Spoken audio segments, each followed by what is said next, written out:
Well, hey there, guys. Thank you so much for tuning in and joining us. Welcome to the studio. Really appreciate it. You're tuned right into the Hidden Entrepreneur Show.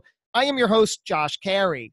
Now, I am so excited for this show for a variety of reasons. For one, we welcome not one, but we have two guests joining us together, the first time we've ever done that. Also, I happen to know them IRL. In real life. Are the kids still saying that these days? I have no idea. I'm a little removed from it, but IRL seems appropriate because I do know them in real life. We've crossed paths many times. My guests are husband and wife team, Chris and Jessie Apple, the creators of the Little Rockers band, and so much more, as you'll see, as we're going to peel back all these layers. Now, on paper, the Little Rockers band performs rock concerts, parties, school assemblies, and community events for kids and are entertaining and educational. Now, how often can you say that at the same time? Entertaining and educational. How perfect. Now, as you know, I have an acting and film background, and I always adore, appreciate, admire, and respect all artistic endeavors, especially when packaged in a creative, entrepreneurial way. We'll get into the various services that Little Rockers Band offers, but I've often had their opening theme song, Are You Ready for Rockin', stuck in my head for days. How? Well, my kids would be invited to a birthday party where Little Rockers was the featured entertainment. And we've even hired them for our children's birthday parties. It's incredibly amazing and impressive what they do, and dare I say, important. It's important what the Apples are doing. Let's get to the core of all this. Inadvertent pun intended. Please help me welcome to the show right there. It is Chris and Jessie Apple. How's it going, guys? Hello, Hi. hey, and hello, hi. Exactly. Hello, hey, hello, hi. I've had that song stuck in my head. My children sing it quite often, so thank you for that. We hear that a lot, actually. Are you ready for rockin'? Absolutely love that. So I know I cannot do justice for what you do because there is so much to it. I know just one little aspect of what you do is the birthday parties that I've attended and been firsthand at. And I just love that you guys show up and you sing these original songs and get the kids just playing the instruments. And it's just fantastic. You please tell us in your own words, what do you do? Well, the birthday parties that you have experienced are an organic outgrowth of the real reason for Little Rockers, which is group music classes for parents and children. Yeah, so they come, we've written a bunch of original songs and they sign up weekly for these classes. And they come like a class session and they get the CD, and that's how you know the songs really well, because you have the CD at home. And they just come every week and it becomes a community thing. So the kids are there, they're learning the music, we're playing together. They're like, oh, are you available for a birthday party? And there we are at the birthday party. So yeah, we do a lot of parties based on the classes. So when we started our business way back in 2009, we just wrote a few songs, and it was a way for us to be able to use our talents making music to earn a living. So we started these classes. We invited some families that we knew from around town in Red Bank, which is where we were based. And we started with maybe 10, 15 families. We would do these weekly music classes, sing songs with them, teach the kids how to clap, introduce them to rhythm, melody, singing songs, and really just bonding, a family bonding experience through playing music. See, it's so wonderful because up until you said that, I was actually, both of my children who are now 5, my daughter Danica, as you know, is 5. My son Harrison is 3. Besides the string of birthday parties, and I know it's sort of like a birthday party tour every weekend. We're invited to another birthday party, and it's like, oh, cool, Little Rockers is here. Awesome. So that happens for a while. But until you said it, I actually forgot that we did attend those mommy and me classes, for lack of a better word, where occasionally I would go, hey, you want to bring Danica? And yeah, we'd show up, and she was 1 and 2 years old, sitting on my lap in the room and just holding the shakers, and fantastic. So Exactly right. admittedly, growing up, I was not exposed to music at all. I just didn't even know what I was missing until I became an adult. And I'm like, oh man, music is important. I get it. And now I indulge, I embrace, I love all kinds of music. I see the value. Why do you think music is so important to us? Well, God, as a culture, and I mean, and just seeing it with the kids that come weekly and the classes, it is the social, it brings, especially for young children, and the classes, it's all about social skills, I think. I mean, it's teaching you ways to engage with other people, to collaborate with other people, to bond and have something in common. Music is always like a common factor. Even if you don't even like the same music, if you are a music lover, you can appreciate live performance. It does bring people together. Definitely. In a historical sense, music is the most primal, basic way that we communicate our feelings and our inner thoughts with the rest of our culture and our society. So going back thousands of years, people played drums, or they used their voices to create melodies and harmonies. And in this way, we would tell stories to one another. Really, music is about telling stories about ourselves and about our culture. And in the modern world, this is how we entertain ourselves, and we think about our experience in the world by listening to music and the stories that they create. Right. And the emotions it can bring us, for sure. So now you guys, like I said, you are husband and wife team here. My wife and I can't agree on dinner. She wants Italian, I want Chinese, and the children want a hamburger, and they win. So how in the world how do you make it work? And certainly you're making it work. Yeah, that wasn't always so. No, and it isn't always so. I don't think, it is a constant challenge, and it's a constant test on us and how much we care about each other, because we never just give up. We never just say, okay, you made me so mad, or this situation has made me so mad, I'm just done. I don't think we'll ever get to that point. And I think we're just so inspired by each other and driven by each other that we constantly want to show the other person that we're in it and that we believe in each other. That's true. But we do fight a lot, a lot. It doesn't come easy. And I think because it's been so long, we've learned to not battle about things that aren't as important, and maybe not always feel like we have to be right, or your opinion wins. You have to be willing to compromise.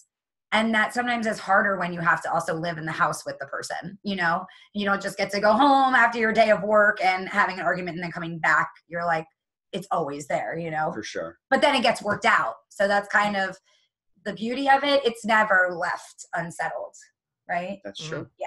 It's a challenge, but it's worth it. Yeah, and I understand the artistic lifestyle. Like I said, I spent 15 years in New York pursuing an acting and filmmaking career. I get that grind. It's atrocious. And I was always reminded, as the saying goes, that it's show business. Yes, as much as we want to just, express ourselves creatively, it's not always a successful outlet unless you're connecting those dots in the business side of it. How have you guys managed to connect those dots? What was it like struggling or succeeding and getting to the point where you are fundamentally, you're each extraordinary artists looking for the expression? How did you get it all to this extraordinary business? That was not something ever that was planned. And that's, you bring up such an interesting point, because I say that all the time, because I went to art school and studied and everything, and they never teach you a business aspect of being a creative person. You're kind of just like, oh, I'm just going to audition, or oh, I'm just going to do this thing. But no one says, oh, you should take it seriously as a business. You should, market yourself. Think of it as, put a business plan together, make it real for yourself, not just like this thing, like I'm going to go out and just someone's going to love me and want me. And I think for us, we never really had a plan, just that it continued to grow on its own. And so through that, we started doing more homework and doing more research. Oh, how do we get an LLC? Okay, let's just figure it out. We're supposed to do a business plan. Let's put a business plan together. We're supposed to, we just would go on the internet and see, what are we supposed to do? I'm very much about trying to do things the right way. So I think that put some forms into place. Sure. Those ideas and those concepts were anathema to me. Because when I grew up, I was a punk rocker. I was a rock and roller. I wanted to be just a music star. I wanted to be a rock star. Business, nobody cares about business. Nobody cares about money. It's not about the money, man. It's about the art. So that was pretty much where does that get you? My teens, my 20s, my 30s was just slogging it out, writing songs and living the dream and struggling. I'm a struggling artist. There's so much honor and joy in not being able to feed yourself and pay your bills. And then you meet a person who changes your entire worldview and gives you a purpose. And then you realize that you're selling yourself and the world short by not doing everything you can to become a success at what you do. Wow. And was that person you're talking about, the lady?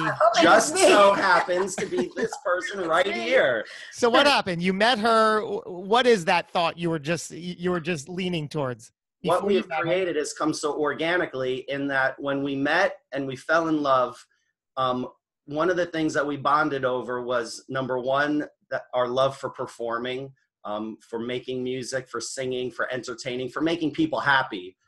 At its core, being a performer is trying to entertain and please other people. And the way that we met was the job that we did teaching music classes for another preschool music company. We were co-workers, and in our conversations in our early dates, dinners, lunches, we would talk about how we really enjoyed our job. We were inspired by the kids every day. I have to really say, I'm going to just toot our horn. I think Chris and I are both very gifted with that. I don't think a lot of people, I don't know, there's something about bonding with children and being able to get a group of children to really focus on you. And I think Chris and I, it's unique that we found each other because we both have that gift. So I think that I didn't know it was a gift. And actually there was a period in my life where I didn't even like kids. I thought, right? Imagine, all going back to the, being a tough, a rock solid, you don't want to be punk rocker, we don't like kids. But at some point you got to pay the bills. And somebody said, oh, there's this company that's looking for people to sing songs for kids. Why don't you go give that a try? Maybe that was a person in an old relationship where I wasn't pulling my weight. They were just trying to get me to make some money. So I got a job and I realized that I have a talent for entertaining kids. I actually really do like kids because I'm pretty childish myself, at that point. You know what though? And we say this all the time, kids are such a great audience because when you perform, like Chris has done, I do a lot of bars, or I do a lot of theater work, you lose adults very easily. They're jaded, they're drunk, they don't pay attention or whatever. They're not really appreciating what you're bringing. If you're just singing songs to drunk people and you have to feel cool. You can't be if you're singing in a band, you have to be not show your emotion or whatever. But with kids, you could just be your free, loving, generous self, and the more you give, the more they get, and the more they give back to you. So it's just such a freeing experience. I think in the beginning it was hard for you to let go that you're not cool, you're doing kids music. I don't want to look silly. I'm going to embarrass myself. All of those things. Or me, I'm not being taken serious as an actress because I'm doing but then I realized it's utilizing all of these skills that we worked on all this time to be the best versions of ourselves as performers for an audience that absolutely appreciates it, and the adults appreciate it because their kids are appreciating it. Look, Josh, so there's nothing better than that. As an actor that they always say that you're never going to be a good actor unless you're completely honest. Your performances have to take something from within you that is honest. It's saying something real. And the same thing goes for music. Kids have a BS meter that is best. Right?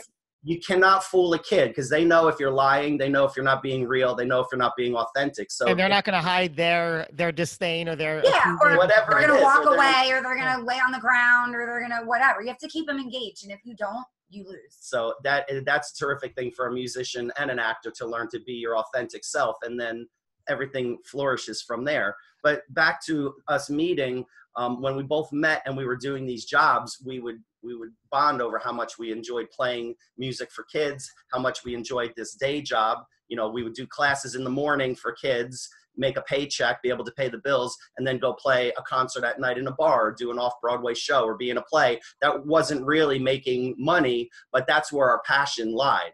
So in these conversations we would have, oh, wouldn't it be great, you know, if we did these types of music classes for kids, but we created our own music and our own curriculum and made our own thing. And then we got to do it together. We could work together because we're in love, in the glow of love. And but not just that, but because like we were teaching solo, and if you taught with someone else, it becomes more of a show because you have someone to like play off of. You have someone to do call and response with. If the parents are tired and they're not singing along or doing whatever, you always have like a buddy with you, like making it a play, making it a performance. And that's where I think our classes are a little different, not just because there's two teachers, but because Chris and I are performers and we formulated the process of how it's done. So all of our teachers do it the way we do it. And it's a show. It's not just like, oh, you're coming to a music class and you're just going to sit there and sing along. So this, yeah, like very, again, organically, it happened where we enjoyed singing together. Like we, in the beginning of our relationship, I would get out my acoustic guitar and we would sing and we would harmonize songs, sing Fleetwood Mac songs, sing Beatles songs, whatever. We would just sing together because that brought us joy. And then from there, we wrote Hello, Hey, Hello, Hi, you know, and we created that song. And from there, we just kept writing and writing and writing. So something about, you know, being in a relationship is a creative process. And if you're an artist, you use those feelings and those things to bring to your art. So we would write these songs. We would challenge each other. Oh, why don't we write a song about, you know, riding a bike? Oh, okay. How can we do it? And then we would just jam and brainstorm and write a whole collection of songs. And before you knew it, we had an album, a CD's worth of songs. And then we had 2 and we had 3 and 4, 5, 6. And as the years go by, we now have a catalog of music that we've created. Yeah, and then the parents get different music and mixes it up a bit. So in these classes, we would then say, we're going to do these classes where we're teaching music, and parents say, what on earth could you really teach an infant? You know, can you teach? This is a funny story because when we first started out, because I like to do things the right way, we went to Brookdale, and we went to the Small Business Association, and there's like they'll do like free time with you and sit down with a business you and, mentor, like, explain to you what to do. And it's like an older man who's like retired or whatever, and he was like a grandpa, but he was like, what do you want to do?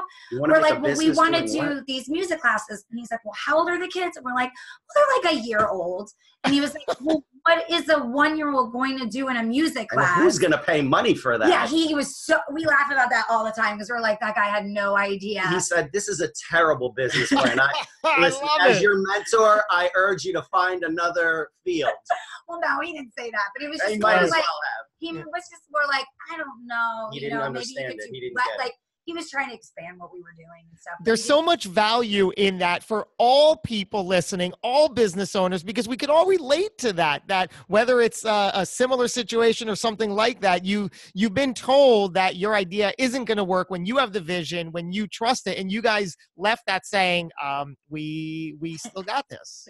Yeah, for sure. And you know what? Having each other, you instantly have a support system that's like, that guy knows nothing. If you know? one of us had been, if I had just gone there, I probably would have left a little dejected. Yeah, he's probably right. You know, this isn't a good idea. You might doubt yourself a little more, but then it's still a lesson of like, okay, well, be your own cheerleader too, because if you know in your heart you have to try something, just do it. Just because that person doesn't understand what I want to do doesn't mean that it doesn't have value or worth.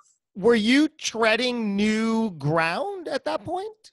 You know, not really. There were a lot. No, there weren't a lot. There were a few other well-known music classes. Not that many. There are a lot now. They've proliferated a lot in the last 10 years. But at that point, there was literally a handful or less of music programs that people knew about, and they all had a certain model. It was one teacher. They would sing these nursery rhymes, or they would use folk music, American folk songs. Open domain, public domain songs that they could just. So, the people have been, there was the Raffies of the world who were singing Baby Beluga back in the 80s and the 90s. But I like to say that I feel like we are the first we license the music legally, but we do use like classic rock songs. So we'll put out an album for the parents, and we'll use all, like 90% of it will be original songs. And then we'll put on like 2 songs that the parents know, like Brown Eyed Girl or Three Little Birds by Bob Marley, that we can license very low cost,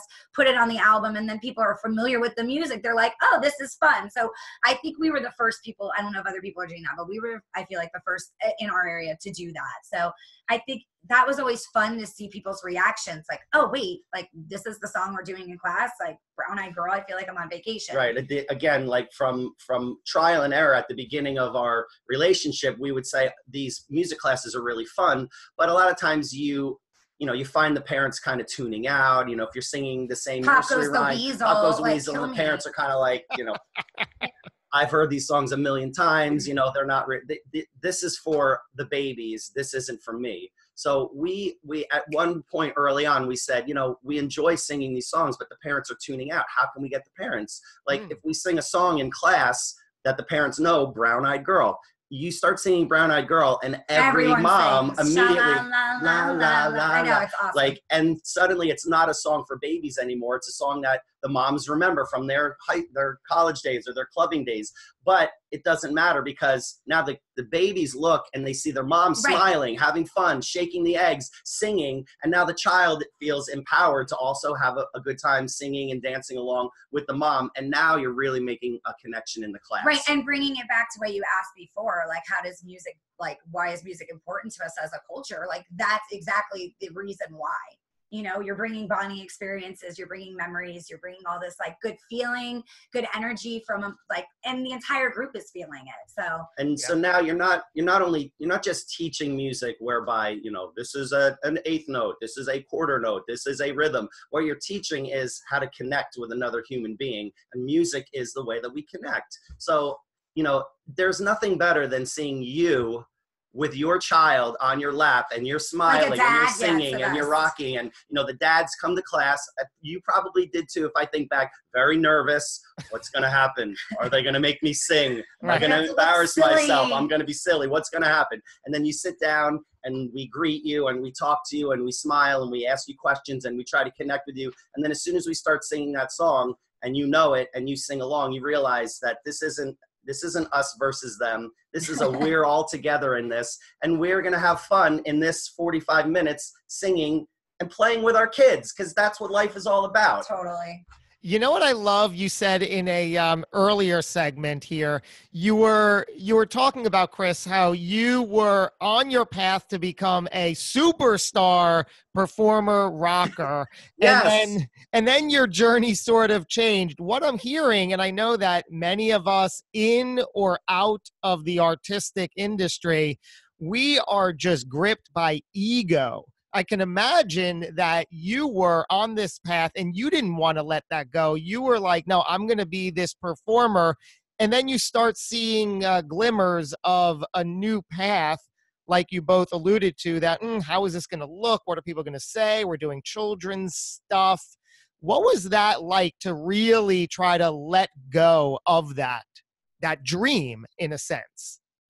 Well, it was definitely hard for a little while in the beginning until things started to make sense. But at some point, the evidence was that when I was in a band, I'm basically a side person with another group of people.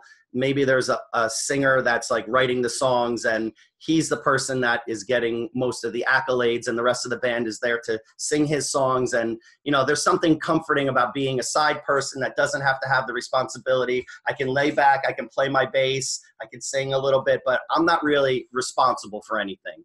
And there was always something inside of me that wanted to be the center of attention, but maybe didn't trust my talents or my instincts enough. So I would just be a side person. When we started singing together and writing our own songs, suddenly it became about Jessie and my story, our songs, our voice. And the songs, we created them ourselves, and our success was down to our own effort and not someone else's efforts. That's exactly how I feel too.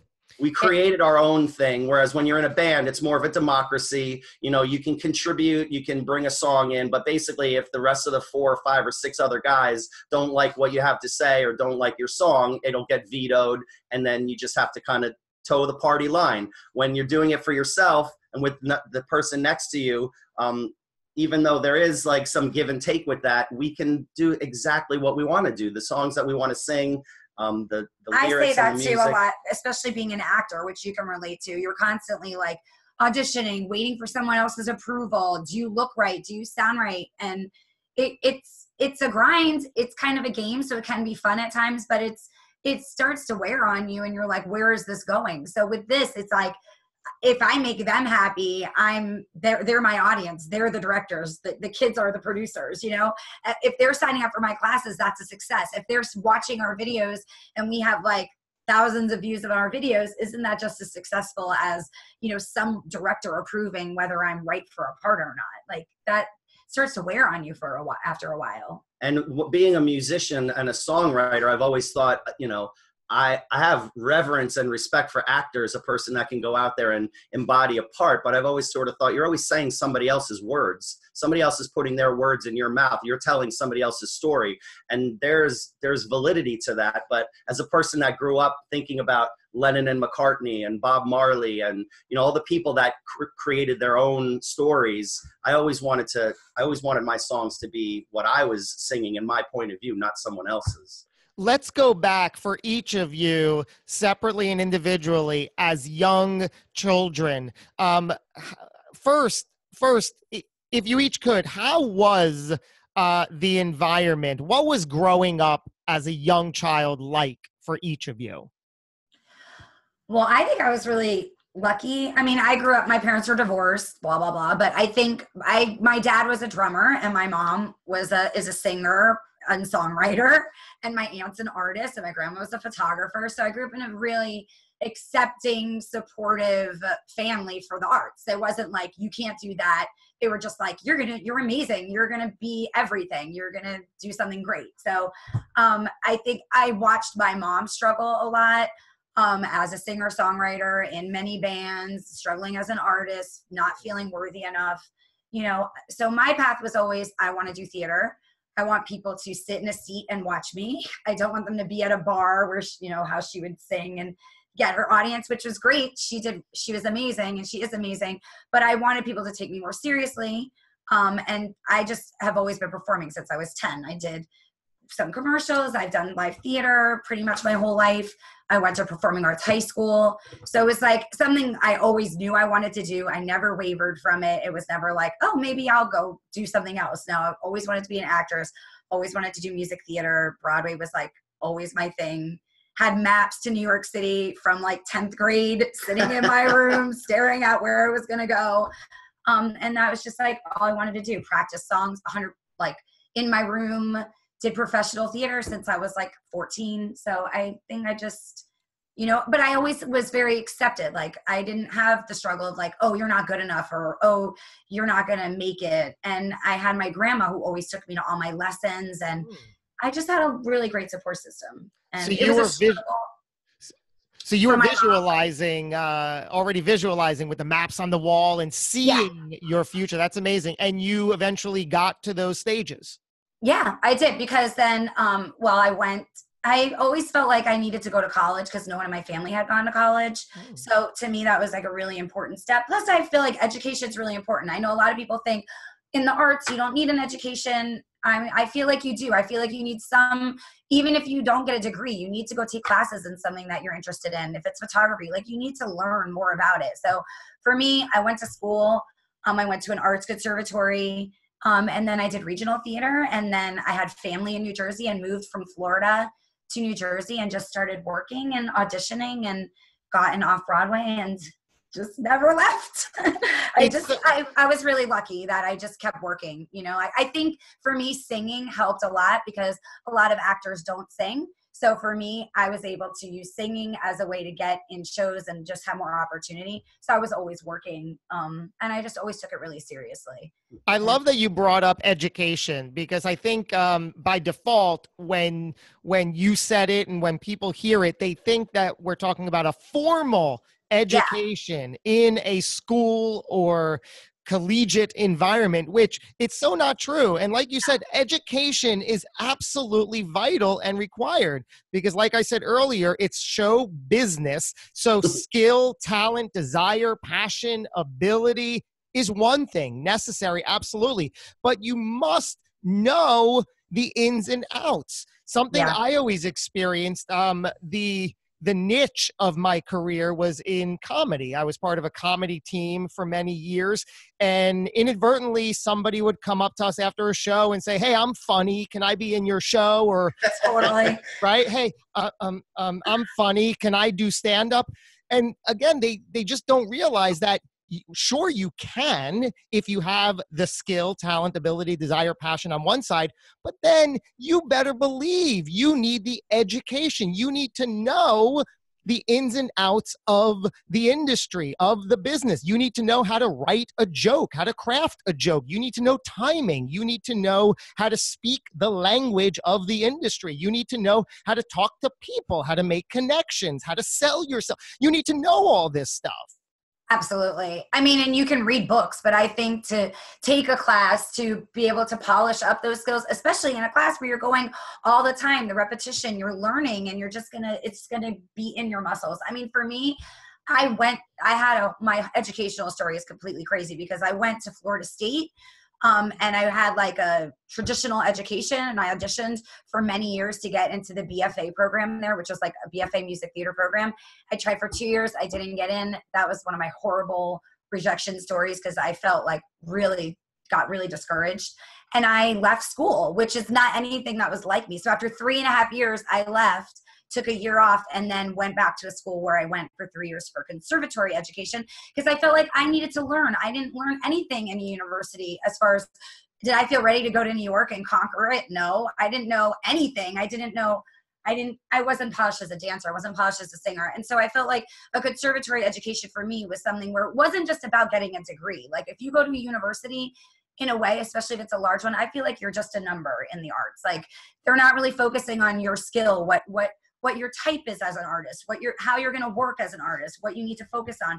And in a conservatory where there's only 15 people in your graduating class, you're getting like individual art attention. Mm-hmm. And I just felt like that really made me a better artist, and I was ready to go and do it where I wasn't before. But was there ever a time where you were looking to fall back on something completely different or pursued something completely different? No, no, That is something that we both have. My story is completely different from hers. Go from the beginning, Chris, as a child. We'll get there. But the one thing that we do, that we do have between us is that there was never a plan B. There was never something that we were going to fall back on. Can I just real quick say, it was funny because Chris was feeling a little doubt. You know, we go through our doubts, right? We're not perfect. And we're big cheerleaders, but the other day we were having some like, what are we doing with our life moments? You know what I mean? And Chris was going through it a little bit, and I was like, look, we've already succeeded well beyond what we thought we would, because we didn't have a plan. Like what was your plan? You were just going to be this big rock star. My big plan was I was going to be on Broadway. Like, but what, like how? And then it's done, you know, like, you didn't have a backup plan. Like with that being your plan, it's not like you were like, I'm going to have a retirement. I'm going to have a savings. I'm going to have, when I'm old, I'm going to have a legacy. Like you really didn't have that plan. So with this, it's like, it's a real plan. It's not just definitely. Like, I'm just an artist that's going to be everything, you know, that's not a good life plan. It's not. And but it's a blessing and a curse in a way, because, you know, on the one hand, I've known like my very first memory that I can conjure up from being an infant is listening to Dark Side of the Moon, Pink Floyd, in front of my dad's gigantic, you know, stereo speaker. I've known ever since my earliest memories that I was going to somehow be involved in creating music. Like I wanted to be whatever was inside that speaker, the sound that was coming out, like as an infant, if this is possible to comprehend, but whatever was coming out of that speaker, I wanted that to be what my life was going to be about. And of course I didn't know for many, many, many years what that meant, but I just knew that those sounds resonated within my soul. And that's what I wanted to do. That's what I wanted my life to be about. So the entire arc of my life has been listening to music, listening to lyrics, learning melodies, finally begging my mom for years and years to get a bass. She was like, what the heck is a bass? You know, she had no idea what that was. A guitar, Mom, a guitar. Yeah, it's a guitar with 4 strings that sounds like this. Boom, boom, boom, boom, boom. Right. You know, like somehow that jumped out to me. But so there's been no plan B. My entire life has always been, it's going to be music. I didn't know as a tween or a teen or even in my 20s that there was something other than famous rock star. You know, yes, I thought it was either that or death. Yeah, right. Point A to point B. There's only one accomplishment. Famous rock star. Go ahead. My whole life was, if you look at the back of the album Kiss Alive, it's a shot of them at Madison Square Garden, and it's a shot from the stage, and it's the entire audience at Madison Square Garden. So there's 30,000 people there, and they're all holding up Kiss banners, and they're all screaming and yelling. And I'm like, you know, that's where I want to be, on that stage at Madison Square Garden.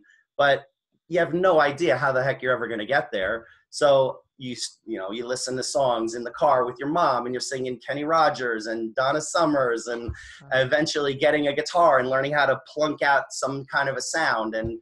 But then you had some pretty good successes, because like Chris started a high school band, and then this is a really cool story, which I'll let him tell, but his high school band ended up on TV. Like Chris is like a kid star. All right, so I didn't go to college, but my education was that I was on a Nickelodeon TV program for most of my high school years. Yeah, they didn't go to school. They took the train into the city. Yeah. Go ahead. And they got to they were tutored on set, and it was a show called Don't Just Sit There. 14 years old, 15 years old, wanting to start a rock band, meeting other like-minded kids in high school. We got together. We learned how to play some popular songs of the day, Billy Idol, The Cure. All right, I'm dating myself. It was the 80s. What are you going to do? So we played at He's older than me, by the way. Playing at our local community center, and through a serendipitous course of events, we get an audition for a Nickelodeon producer who's putting together a new show. And then we get cast and hired to become the house band on a show called Don't Just Sit There that premiered in 1989. So this is a full-time paying gig? So I was almost a junior at the end of my sophomore year in summer. And then for junior year and senior year, I didn't have to go to high school because I took the train in every day to New York City with the rest of the band at 6 a.m., the 618 out of Little Silver. To Manhattan with all of the so sad looking commuters going to their jobs, and looking angry and forlorn with life. And we were just these, excited, passionate, like teenage boys going to the big city to, be on TV. And that's what we did. That's an amazing It was pretty cool. So it was a full-time job. We had to go to New York City, and we had to learn lines. So actually we did go to school. We got tutored on set for 2 hours a morning. And then we spent the rest of the day in the studio writing songs, learning songs, and performing songs on the TV show. So that's so awesome, first of all. I can imagine at that age when, juxtaposition, I was in my bedroom with a face full of acne. Just to paint that picture. That was me at your age. We've been there. Yeah, we've been there. Right, that was me. Luckily, we had a makeup artist that could help those things. Yeah, they had that too. Hair and makeup every morning. I just had doctor's appointments trying to, give me medication externally, topically, pills, all of it to reduce that acne. But you know what? They couldn't reduce the shame and embarrassment. They couldn't reduce that at all. So you're a lifelong struggle. Yeah. Thankfully, I'm over it now. Just, 30 plus years later, I'm finally over it. So between you and I, you have beautiful skin. Lovely. It's the makeup. So you were on this train. I love that visual that you guys are just these bubbly teenage boys. No concern there. It was legit. Right? Yeah, exactly. I think of that too. Like people They hated us. I mean, literally, they hated us. You know, people just wanted. But your parents just let you take the train. Like, yeah, you're safe. Well, like, look, that's where I feel it's weird. There were some issues there, but but we don't talk about it. I will tell you this: that I'm an iconoclastic person, I guess you could say. Like, I was always the bad kid in that group. The rest of the 3 other guys actually went to Christian Brothers Academy, which is a very, you know, very serious private school here in Central Jersey, and their parents were very serious. And actually, there was a moment there where they were not going to be allowed to do the show because the parents thought that they were going to be losing out on their education, and then they had to kind of get the producers had to convince them that they would still be getting tutored and they would be able to continue with their studies, and there was a lot of that. Whereas my parents are like, go right ahead, whatever you want, you know, as long as you're not getting into trouble, then. And you're actually getting paid to do what you're doing. That's fantastic. It's really cool that at that age you're on television. I mean, Nickelodeon was the bomb back in that early days. Yeah, I loved it. I loved Nickelodeon. Ariana Grande and Justin Timberlake and whomever else. Yeah. Yeah. It was like an interview show for kids, though, so it was like sketch comedy too, right? And then they would interview. So we met like Debbie Gibson. Oh, sure. There was. I mean, it was actually a really great setup. It was. I used to describe it as a cross between Saturday Night Live and David Letterman. So basically, it was. You know, it was a sketch comedy show where there would be sketches about the dog eating your homework, or, you know, what to do on the family vacation and different things like that. And then there would be celebrity guests that the host would interview. And then we were the house band on the side. So we would play the theme song of the show. When a celebrity guest like Robert Englund, the famous Freddy Krueger, was a guest, you know, we would have to play the music to bring him on as the interview. And so then, at this point, did you think like, oh my God, how wonderful. This is my route to Madison Square Garden. My life is exactly going to go how I wanted it. No, I had no idea. In fact, I thought to myself, my life has gone horribly wrong because I'm supposed to be in a punk rock band and I have to be on a television show singing to children. Like, they're going to make us dress up like clowns and this is going to be horrible. I had nothing but disdain for the idea of doing this. I had no idea as a 14 or 15-year-old kid that this is one step in what could be, you know, a lifelong career. I actually hated it at first until I loved it. Go ahead. Tell me more. You know, when I thought that it was going to be this thing where they were going to force us to be these like plastic little cartoon characters for kids, but actually they were quite open with us being who we were. They wanted, you know, a cool young group of guys. We were a rock band. We got to dress however we wanted to dress. We got to play the music that we wanted to play. They would recommend some things, but basically we had to write all of our own music for the show. So imagine that we're all teenagers, not too much training. I never even took a lesson on the bass. The other guys, you know, classically trained guitar player, a classically trained piano player, and a drummer who had taken drum lessons, and me learning how to go boom, boom, boom, boom, boom, and like eke out, you know, my place in a band. But you sang. But I was the singer, and so they would write songs for us, and we would have to learn them, and we would sing them as part of the sketches for the show. So pretty soon I did become like the leader of the band, and because I have such an outsized personality, I would I would bring the songs to the band, and, you know, we would make it happen. Every week to week, they would say, all right, this week we're going to film 5 episodes. We need 10 songs to fit within these episodes. Go to your rehearsal space and don't come out until you have 10 numbers. The equivalent of go to your room, young man. But go to your rehearsal space. What an education as a songwriter, like, Chris, I mean, I was never taught to be like this creative person because I'm an actor. So I'm very much taught, and a singer taught to, like, here's the lines, you learn them and you do that. Like what you were saying earlier, like that doesn't appeal to you, but that was only what I knew. So for you, like, what a lesson in creativity at such a young age. Like, there's school. You go into a room, you guys just collaborate. You're learning how to work with other people, how to put out ideas that you have to take opinions and be able to give opinions and be able to take criticism and be able to, like, collaborate at 14. You make it sound so profound, but at the time it was terrifying. It was literally terrifying. But now you're getting that pressure. Like, that is scary because most adults get that pressure. Like, when you're at a finance job or whatever, like high pressure job, you're getting it like 14. Like, you're like how the Saturday Night Live writers always talk about them, like having to go in all week and write sketches and then go to Lorne Michaels, and it's all this pressure. And it's like you at like 14 having to do that. That's why you're such a strong songwriter, because it just comes, you've had to do it for so long. Yeah, one of the great times that I can remember from that show, we shot 150 episodes of that show, which was fantastic. That's a lot. That is a But lot. one of my great highlights was the fact that we got word that our celebrity guest of that week is going to be Davy Jones from the Monkees, and he was going to sing a song with the band. So we had to learn the song and back him up. Wow. So that was part of our practice that week, was learning the song in the right key, and then him coming in and us having to back him up with no rehearsal whatsoever. So that was fantastic. That was a highlight for me, because the Monkees were my first favorite band.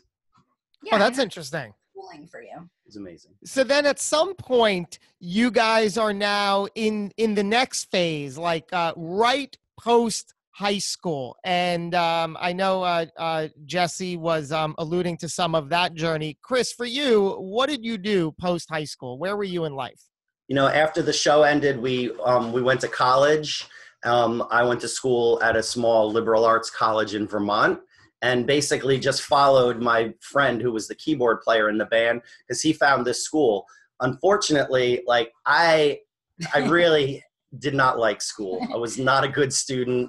I wanted to be anywhere except school. I wanted to just play my guitar and sing, and that was it. But this is, when I first met Chris, this is something that I always, because I'm someone who believes in school a lot, it boggled my mind. I was like, well, why didn't you study music when you went to college? What were you studying? You weren't even studying music. I studied TV because I thought that's what I had to do. I was on a TV show, so if I go to college, I should study TV. But if you would have studied music, you might have been more interested in it, because you're like, wow, this is stuff I want to know. Like when you go to high school, like for me, I went to performing arts high school, so I got to learn stuff I wanted to learn. But like for regular high school, that probably sucks, because it wasn't an option for me. It wasn't an option for me to study music, because I didn't know how to read music.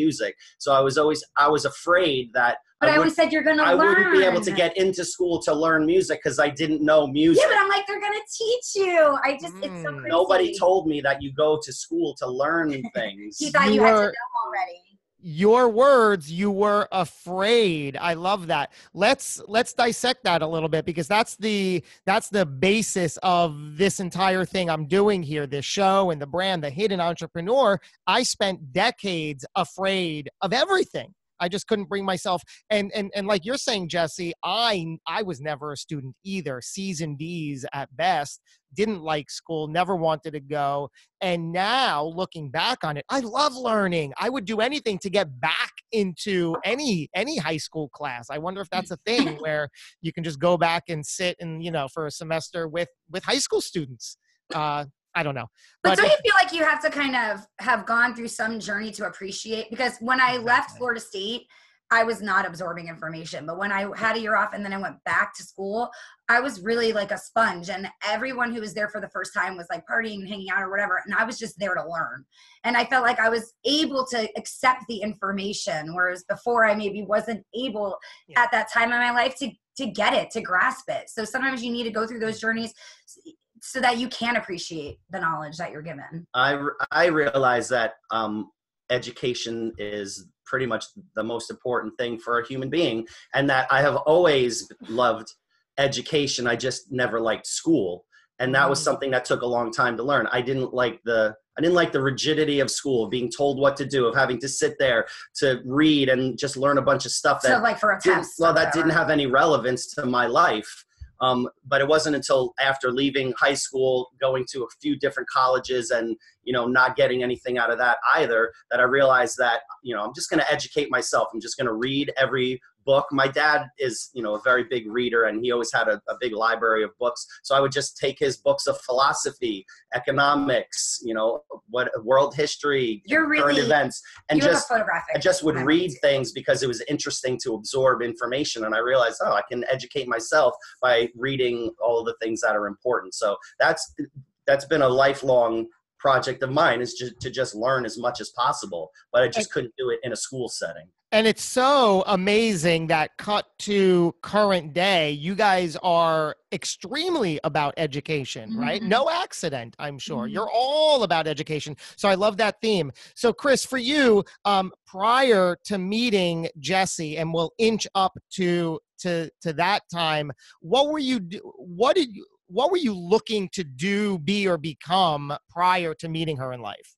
I just didn't have a great trajectory, and a lot of fear, a lot of self-doubt, a lot of just unknowing what it was that I was working towards. I knew, music was what it was about, but I wasn't successful yet at music. After the show ended, I had to kind of go and do other things. I worked on different TV shows. I went to a little bit of college. I worked at a coffee bar. I did all these various jobs, everything other than what I should have been doing, which was I pursued music. I would join bands and put my all into being in bands and doing that, but it was always more of like a hobby than it was a job, because at that point, being in a band doesn't pay any money. So you, like everybody, if you're pursuing a hobby, you have to find some other means to pay your bills. And at that point, I just didn't know enough or know how to go about using my talents in music, which is all I cared about, to make money. So it took a long, long time until almost meeting Jessie and becoming like a music teacher and teaching and performing for kids, that it all started to make sense. There was a good solid like 10 or 12 years where I just kind of stumbled around in the dark trying to figure out what the hell I was going to do with my life. He was in, other than this, I'm going to toot your horn again, but other than the show, like he was in a band that was an indie band that did really well and toured Europe. And I mean, like, you don't really know them and their music's weird, but they toured. And there's that. Yeah, they had a lot of success. And then when he after that band, he was they were out of record contract, like things, like I told him this the other day, if you were to write out like the accomplishments that you achieved, and you handed it to me or any other artist, we'd be like, yes, I want to succeed that. I want to be on a kid's show on Nickelodeon. I want to tour Europe with the signed band. I want to be in a band that toured, like his other band went to the Middle East to perform for the Troops and open for REM and perform with with the Wailers. Like, if you put that on paper, it's like, yes, give it to me. That's the dream for a musician. This is actually a really good thing, because everything that I'm saying to you is my own internal monologue about how, I'm not worthy, or, yes, I'm hiding, right? Like your story. The hidden part of myself was that I was hiding behind my fear and hiding behind my own self-doubts and not living my true purpose, which is just being about music.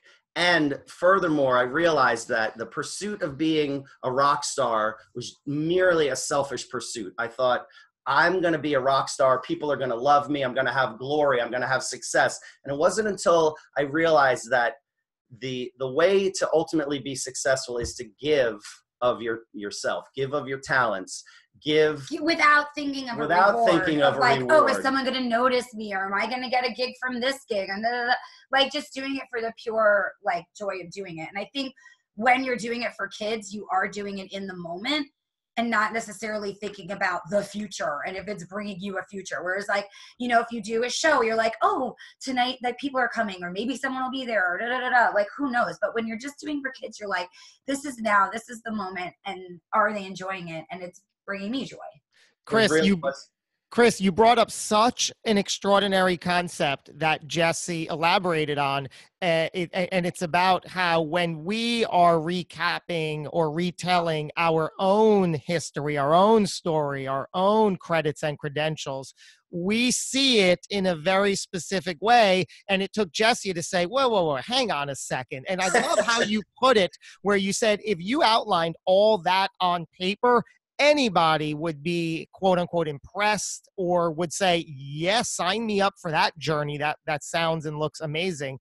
And I have a very similar thing with it. And I know many of us, whether in the arts or out of the arts, what you've accomplished in your past has significance, has value, but we tend to downplay it. I have so many credits where on paper, it's like, wow, look at that. But I rarely talk about them, and I certainly rarely acknowledge or appreciate them for myself. Yeah, and say, look what I did, like give yourself a little credit for doing something that not everybody could do, or not everybody would even dare to do, is the real thing. Because I think people have all these dreams, ambitions, passions, and they're like, no, their inner voice wins, where they're like, I'm not even going to try. They already have failed. They won't allow themselves to have those dreams. So the fact that you took the risk and you were able to accomplish those things is enough of a credit, I think. It's hard when it's in your brain, though. Even though I have as we're speaking here and I'm being honest, I'm talking a lot about self-doubt and fear, but really, like, my persona has always been, Oh, of course. I'm Mr. Know-it-all, Yeah. and I'm arrogant, and I'm confident, and I'm here, and I'm, putting myself out into the world. And as we know, a lot of times that is, it's a mask that we put on to cover our own fears and our own doubts, right? And really, when I met Jessie, my life was transformed, because I realized that, the persona that I thought that I had to be as this rock star was not really, I think, what the world wanted of me, which is why it's been such a struggle. And as soon as we met and took that mask off and we were something pure and real with one another and with our audience, that's when everything in our lives changed for the better and started flourishing. And it's constantly growing and getting better and teaching us how to just be real. I get it. I've been there, and I know so many of us have. You said it perfectly, Chris, that in your pursuit for fame and glory in that path, I was on a very similar trajectory and journey. Same thing. Looking back, it wasn't for the right reasons. And it's certainly something you said earlier on, was that things only work when you're honest, when you're true to yourself, and that you related that how kids and their BS meter, and that allows you to just show up truthfully and authentically. I spent so many of my acting and film career false, for lack of a better word, because I was looking and hoping for this external approval. Like me, applaud me, think I'm funny, think I'm clever, think I'm smart, think I'm attractive. And guess what? Nope, barely had that impact. And then it's shallow, and you go home and you end the day and you're just as miserable.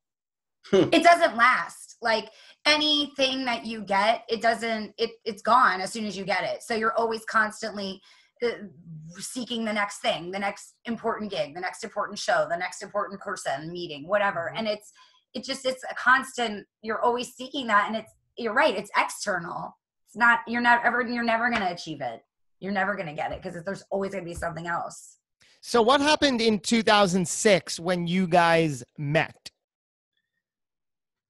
Well, I mean, we met, and we reiterated this a little earlier, just that we met one another and we liked each other. And it turns out that we have, somewhat of a similar, our family lives are very different, but we have a similar story where we both come from divorced parents. So that was something we could bond over, like the feelings of like maybe abandonment, or feelings of like, sadness of not having your family there, and how you learn to cope. And with me, music was the way that I coped with a lot of those feelings as a child. I took refuge in listening to music and reading stories, reading books, and kind of escaping into that world to try to escape from, feeling sad that my dad wasn't around, or that my mom was working all the time. And, that was kind of a similar experience I think we both had.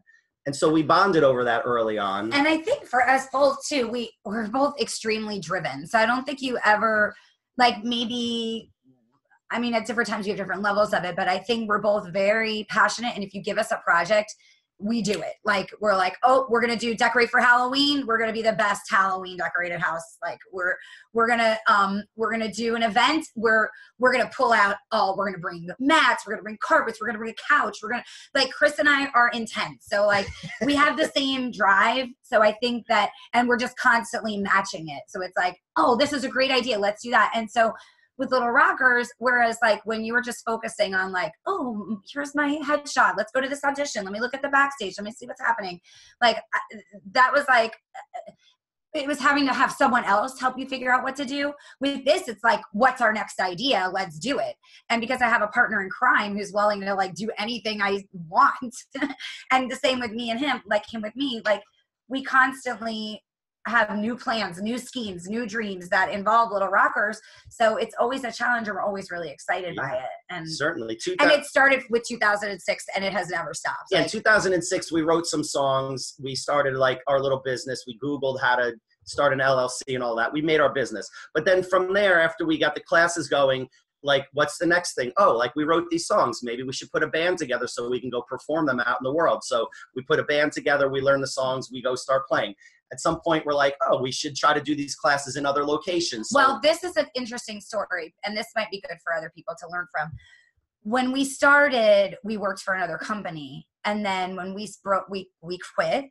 And then we started our classes. The other company found out about us and tried to sue us because we were in the area. So I had signed a non-disclosure, but Chris had not signed one. So we learned a lot in that time because we had never worked with lawyers before. We had never gotten sued or anything before. So it was actually a really interesting experience. But we learned that Chris could keep doing classes in the area because he didn't sign anything, but I couldn't. So we were sad, but this is where a failure can be such a great opportunity for growth, because it forced us, this person that tried to sue us actually helped us because it forced us to have to grow, because we were teaching classes together and we came down with our little shtick and we had our program. We had done it for a little while, so we were polished. And then we got sued and we're like, oh no, I had to stay 5 miles away from the other locations. So we just started more locations. So we hired a teacher to work with Chris. We hired someone to work with me. They got hands-on training with the person who knew how to do it. So there was always someone there that was capable to know how to do it. And then we just grew. So we weren't planning on growing and doing like all these locations, but it just happened organically because of a happy failure that someone tried to do to us. I adore that story for so many reasons, because failure is not failure. It's absolutely a part of success. There is always a positive upside to it. And you just spelled that out. Very valuable. Yeah, definitely. We've had a lot of little failures along the way, and those have been the best teachers to they what say we that, do. But you don't know it at the time. Like, you hear this, you read that all the time. You're like, oh God, yeah. But you can't until you look back on it and you're like, wow, that really did help us. So thank you for that, And it's also what you're going to do in the moment, because you didn't need time to look back on, in your story example, where you were sued and you had to, so you saw it as a failure, but then you're like, okay, how are we going to respond to this? Right. It goes back to me saying earlier, like, we're never going to stop. Like, we're never going to give up. And it's never an option to just be like, oh, they sued us. Okay, let's just go home and pack up our stuff and we're done. Like, no, we fight back. We always are going to persevere, and we're always going to, there's no other option. Like, Chris and I are two artists that did not have a backup plan. As we said before, this is our backup plan. So we just keep going. How do you, are there other, so now, like, have the tables turned, in essence? Are there people now doing what you're doing and trying to infiltrate on your success? I mean, yes. It's a loaded question, because I don't really know the answer, but I can imagine that the answer is yes, because you guys are, I know you're very good at what you do. You're very successful at what you do. So with that, it gets attention and people are like, oh, I could do that. I'm going to do that. So what's happening in your world? We've seen that for sure. I mean, look, life is complicated because everybody borrows from everybody. So, like, some things that we learned in one area that we worked in, we borrowed some ideas for our own, and then we, tried to take some of what that was and create our own new product out of it.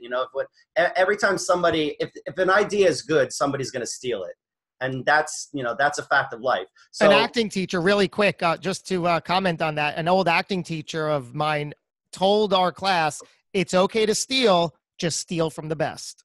Hey, then that's a compliment. Same thing about music. So we borrowed some ideas that we learned in our previous job, applied them to a new way of doing it. We kind of took some of those ideas. We created Little Rockers, changed the model a little bit, updated it for a more contemporary audience, updated it for what works for us. And then it started to take off and started to do well. And then sure enough, we saw other people in other places around us that were clearly influenced by what we were doing and changing their model and adding things to it and doing things differently based upon us, because the word was starting to get out.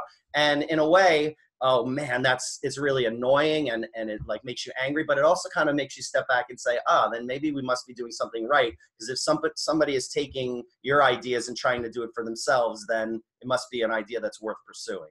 And I think we've learned, because I get very jealous. Well, I've learned to taper that a little bit, to just not even pay attention to what other people are doing. You know, like you need to know, be aware somewhat, but like just don't even look at or follow like what other people are doing. Because then it'll just like, that's what you'll focus on. You'll be so mad. You won't be just doing what you're supposed to do, your work. Yeah, you know? A big lesson that we've been learning and working on is to not compare yourself with anybody else. You can't possibly compare yourself with anybody else that you see out there, because everybody is constantly on their own path to figure it out. And you know, the more time that you spend comparing yourself and thinking about what other people are doing, is less time that you're concentrating on what you are doing. And absolutely nobody has it figured out. That's the other truth I'm learning. You might, come on, with social media, people position themselves in this perfect, like nobody, they're just as scared, just as miserable, just as lost as we all are. Absolutely. So you guys now have a location, right? A building, a classroom, if you will. Tell us about that. How did that come about? What an extraordinary feat, right?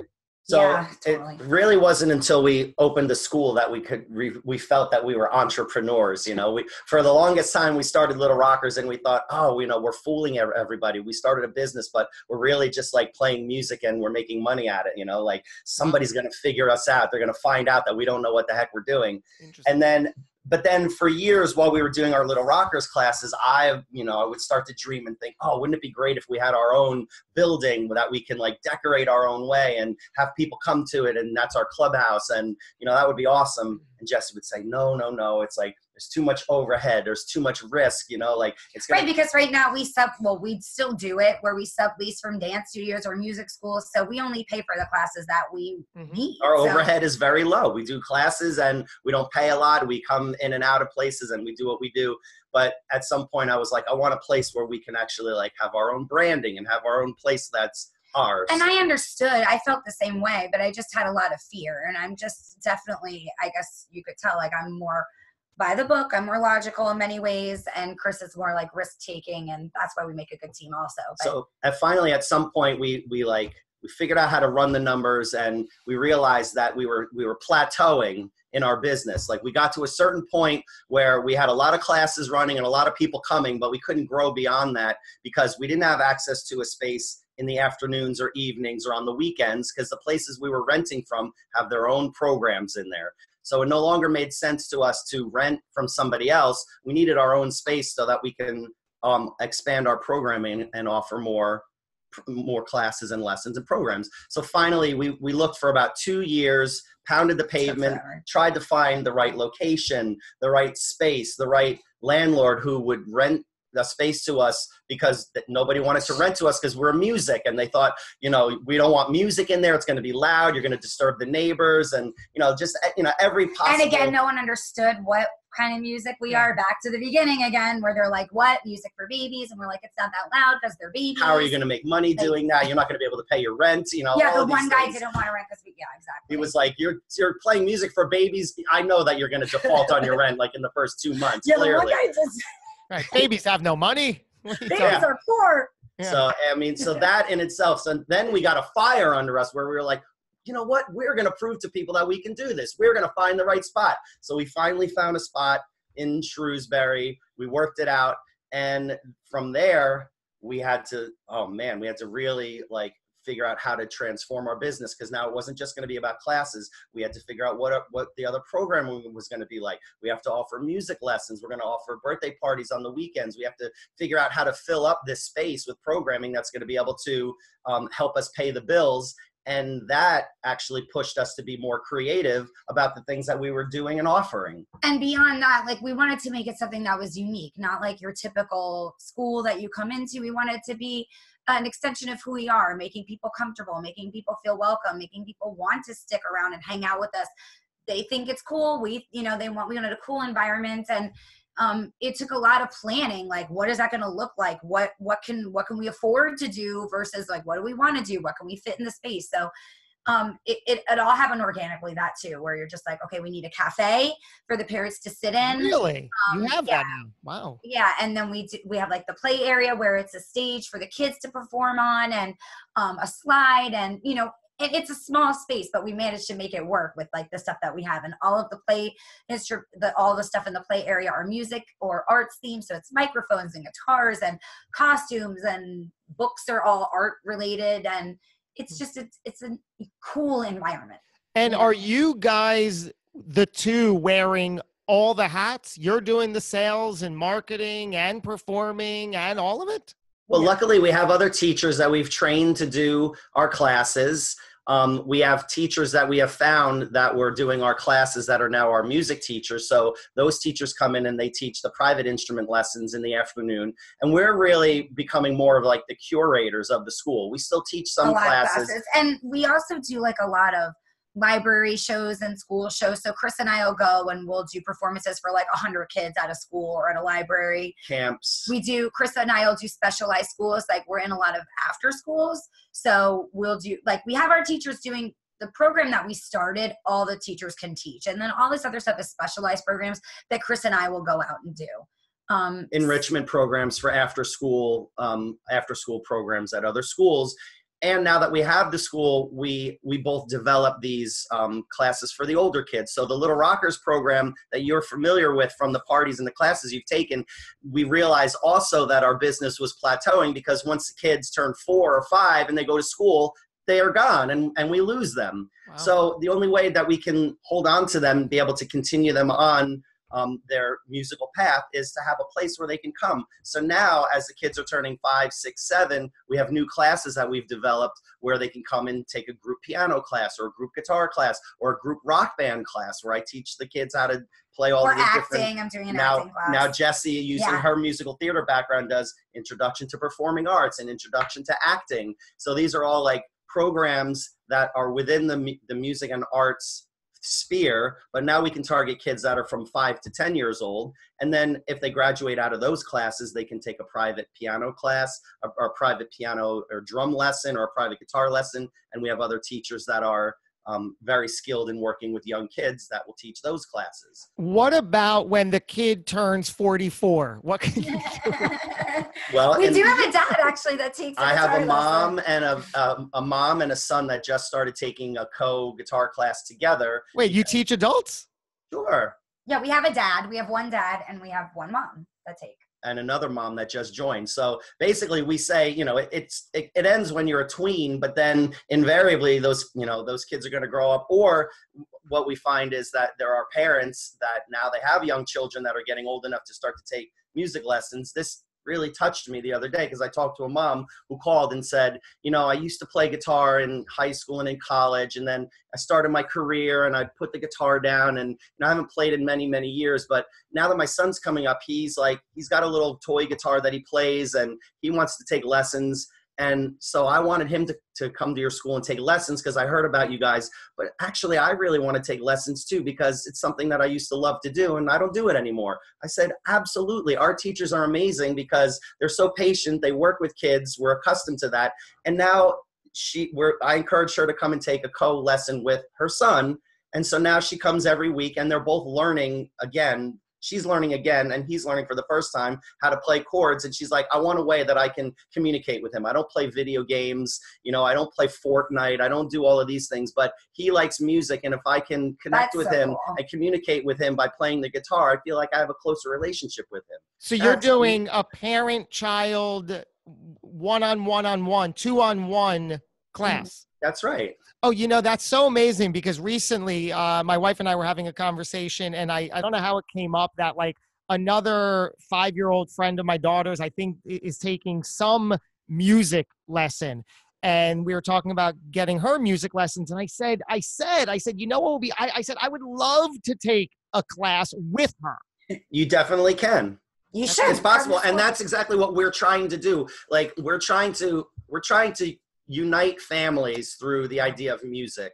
And it's an area that hasn't really been has been broached, but I think it's something that is a necessary, and it really just comes down to having the right people that can identify with kids and with parents and be able to kind of put all of that together. And I just had a little epiphany bringing it back to our childhoods that I think that is something that we both definitely had growing up, that our parents did bond with us through music. Like my mom was a singer. We always worked on music together. We performed together, and your dad always, his parents were divorced, but his dad would pick him up every Friday and they would go to PNC. Was it PNC? Well, it was the Garden State Arts Center. Yes, the Garden State Arts Center. Like, whatever band was playing that night. Your dad's coming to pick you up. It's Friday night. My dad gets off of work at 5. He comes to pick me up for the weekend to take him to spend visiting hours. And we'd be driving down the parkway and he'd go, oh, look, Don Henley's playing.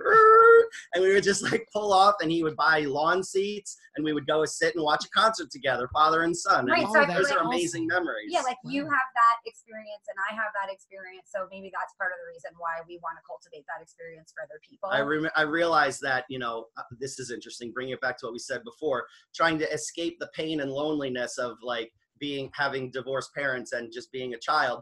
But the times that I've had the most pleasant memories are singing in the car with my mom, going to concerts with my dad. That's when I really connected with them. And I never really thought about it in that way before, but that probably is the genesis of why I feel like it's my purpose to create experiences between parents and children to bond and create memories that they're going to carry with them. That's so amazing to hear.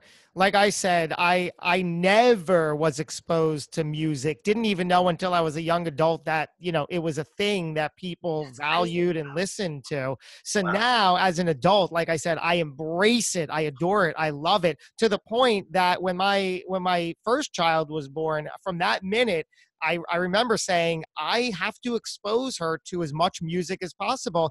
And I remember having Danica on my lap as a young infant baby, just playing various genres. I'm like, there's no wrong genre here. No. Just open it up. Forget the nursery rhyme. She'll hear most of that. I'm like, here's some cool music. Everything from classical to, the Bengals, pop, rock, whatever. There's no wrong answer here. Get it all in your head. Well, gangster rap maybe is not the most appropriate. For a baby. Give him time on Good point. Right. I made a blanket statement. There's no inappropriate. Yes. Now I'm going to be getting phone calls. Well, there is. I hope you didn't. Bringing it all together for each of you, what mantra do you live by today? I know. You do? Well, when I was a kid, my favorite book was The Little Engine That Could. And I think about it all the time. Like, I think I can, I think I can, I think I can, I think I can. Honestly, that does it'll never escape me. That sounds cheesy maybe, but it's the truth. Do you have a mantra? So are you are you the type A in the group here? Because it seems like you guys balance each other. Is that a true statement? Yeah, definitely. It does make us butt heads, but I think since we've had so much time together, we've learned to adapt and grow and learn from each other. So I think he benefits from my type A. I definitely have learned to be more organized in my thoughts and in my daily practices. But I like the one that is, don't wish for it, work for it. So like I've spent a lot of my life just wishing and hoping and dreaming and, oh, I want to do this or I want to do that. And really we didn't achieve or accomplish what we have until we really just started working, doing the work every day, waking up, putting some effort towards what you're doing, because, living in your dreams, you're just going to be sleeping your whole life. But if you're actually working, then you're being productive. And that's how you're going to accomplish what your desires are. I love it. And it's sort of the difference between a dream and a goal, right? That's what they say. Absolutely. You got to put action to it. So to be accountable to one another, I think really pushes us. I discovered, when we started our business and we started our relationship, I didn't know I was an ambitious person. I just played music and I always worked very hard, and no matter what job, if you looked at anything that I did in that time, I always put my all and my effort into it and realized that it's important to me to do good work, to do a good job, to make the thing perfect, whatever it is. But I just didn't have enough ambition to think that I could do that and create a career or a life out of it. And then Jessie helped to kind of make that a reality for us. You know, we pushed each other to make this business, and every day we pushed ourselves. You know, did you accomplish the things that are on your list for today? Like, what do we have to accomplish for today? What projects are we working on this week? What do we need to finish by the end of this week, by the end of this month, by the end of this year, to get to the point where we feel like we're completing everything that we set out to do, and we're accountable to one another, and we're honest with one another, and that's how it works. Yeah, for sure. And you're married, which just adds that whole other layer to it. It's just unbelievable that you're going strong. Yeah. Oh God. I think it's good in a way we don't have kids, because I don't know how we would juggle. I commend anyone that can juggle having children, period, but also having children and a business, you know, or a career, or both. Like, I don't know how we would do it. I just don't. You guess you figure it out, but you know, at this point, it's enough for us to try to grow our business, to grow our career, and we say this in our private moments where we're laughing. We're like, we're going to build an empire, but you know, building an empire really is like making one thing happen each day until you look back and you're like, oh, we created all of these things, and hopefully we want to create something that will be, you know, a legacy that we can leave behind, that will hopefully have made people happy, will have enriched our culture and society. I feel like our purpose on this earth as humans is to somehow, you know, make a place to where when you leave, you left the world a better place than when you came. And I think we can pretty safely say that we're working hard at making that happen. Yeah. I got the chills. Beautiful. Do you believe that everything happens for a reason? I do. I don't. That's the yin and yang of life, isn't it? You know,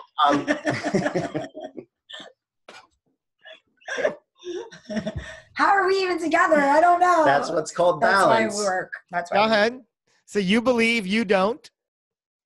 You know, oh God, this is a long. I mean, this is hour. Yeah. I mean, I hope you're going to edit this for clarity and focus. But geez, you know, there's not a reason for anything until you create meaning in your life. I don't know that there's like some grand plan for us, but I really can honestly say that when I met Jessie, I realized what my life was about. I realized what the purpose of my life was about. And now the reason for it is to make her proud, to nice. Make sure that I take care of us, our family, whatever that is, whether it be the two of us, our dogs, our cats, kids, whomever, our extended family. Like, I want to make everybody around me proud. And I want people to be able to say that we did something that was, that had value in our world. And as crazy as the world is today and has become, if we can be a little light for people and give some happiness to people and gives people some respite, I guess, from all of the bad thoughts and all the crazy stuff that's happening in the world, then we did our job. You know, we sing our silly little songs, and, you know, our work is really not that important. You know, we sing la, la, la, and, you know, it's not curing cancer. No, it's not rocket science or anything, but, you know, on the other hand, it is important to make people happy. And I think we do that on a daily basis. Are you spiritual or religious in any ways?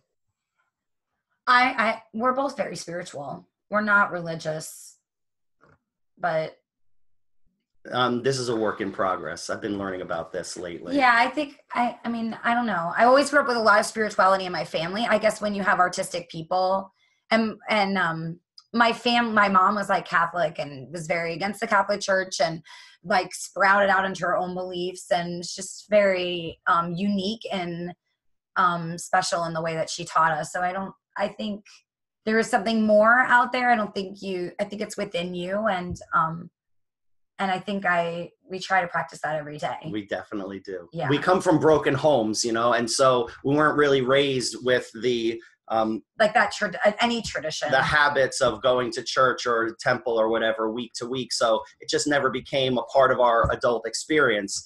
But to say that there's not something that we think about, you know, I have learned that your religion is kind of the values that make up who you are and how you live each day. And whether that means you're going to a church and you subscribe to a specific religion, or whether it means, you know, you have a set of values where each day you make sure that you're doing the right thing, and that you're to be accountable to each other in our relationship is kind of like a religion, because there's rules that we set up and we follow them, and we know that if we do those things correctly, we'll be happy and successful. And so spirituality is whatever you make of it at this point, but there is something deeper and stronger that guides us. And we definitely, yeah, absolutely. I think we're very in touch with that, and we meditate, and we write a lot. I journal every day. We gratitude journal. We have vision boards. I mean, if you turn around and looked at the house, and we feng shui the house. Like, we do all these things to try to empower ourselves.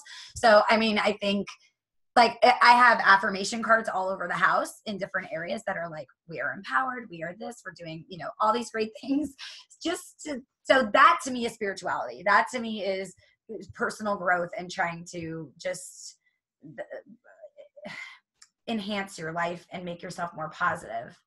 And if that's what that does for me. I don't know if religion does that for other people, but I'm a naturally skeptical person, but I'm also, I'm a person that looks around and sees that there is order to the universe and to the world. And so I don't know who or what started that, or if anything did, but you're not a cynic. Not a cynic necessarily, but I'm always interested in learning more and more. Yeah. What do you believe happens when it's all over, when our time here on Earth comes to an end? I believe strongly in reincarnation. And that was something that my mom always taught us as children, and it just always stuck with me. So I feel like you're here to learn, and I guess that's why I feel like education is really important. Maybe this is all dawning on me, but you're here to learn. You're here to better yourself. You're here to, like, iron out the kinks and then move on, and then you grow again, and you form into a new body, a new existence, and then you're ironing out those kinks and the things that from the past you're bringing to this to iron out. So I know you don't believe that, but that's something that I believe in. It's very sweet. Don't say that it's sweet. It's how I feel. That sounds really demeaning, but that's what keeps me going. That's just how I feel. Right. How do you feel?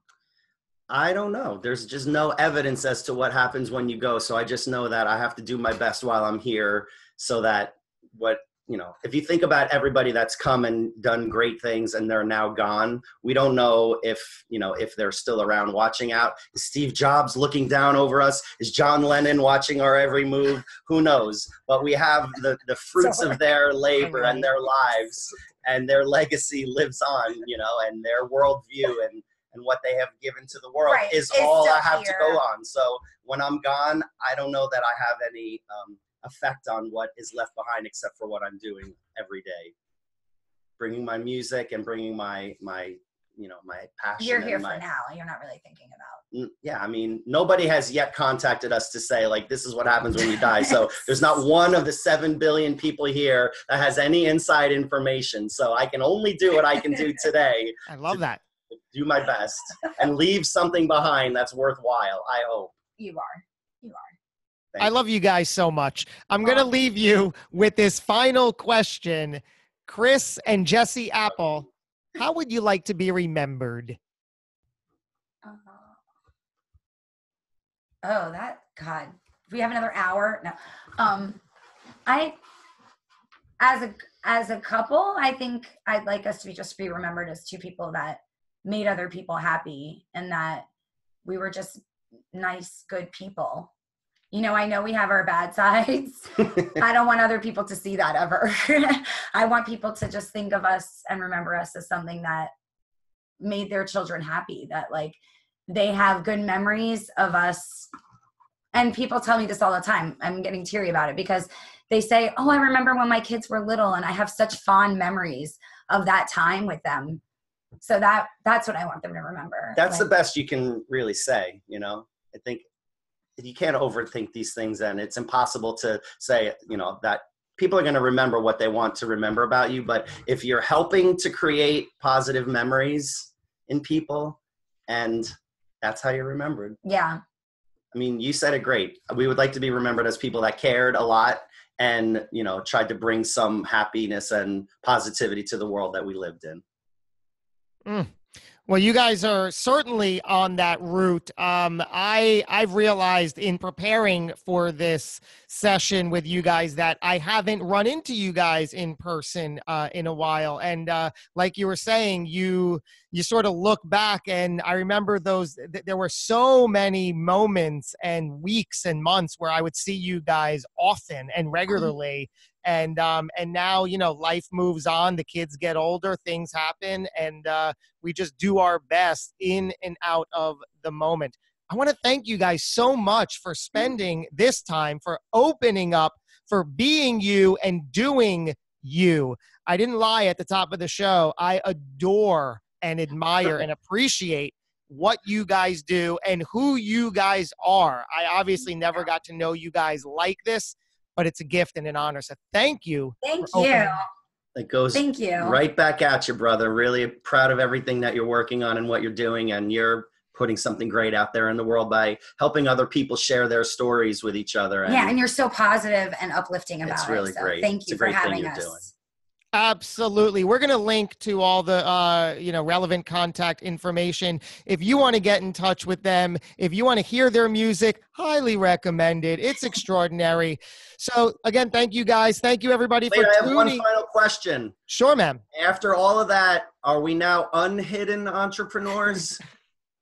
I love it. That's like the sequel. Absolutely. Yes. We're not hidden any longer. Thank you. You've been adorned. For exposing us. You're helping me through the brand. I like it. It's something to consider. Absolutely love it. Thank you, guys. Thank you, everybody, for tuning in. I hope you found some value out of it and you're inspired to do something. If you are, don't keep it to yourself. Get it out into the world. Make and do one small thing. Take one small step, because that's, as you know, how you make anything happen. We're going to make something like this happen again. Until we do, thanks for tuning in. Go get 'em.